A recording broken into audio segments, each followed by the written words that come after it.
Probably can't see much wrong with this tyre. It's a tyre we've just taken off a car that I've taken in part exchange, which is back up for sale again. So I like to think that we do the job absolutely proper. So why are we taking this tyre off? Because there's tons and tons of tread on there. It looks like there's at least 5 to 6 millimeters. But I'll tell you why.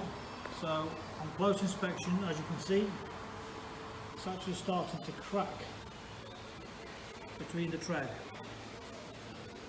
which obviously long-term wise is not safe, could cause all sorts of problems. So this is how thorough we are when we go through all our vehicles before we sell them. So just another brand new tyre ready to go on. There we have it.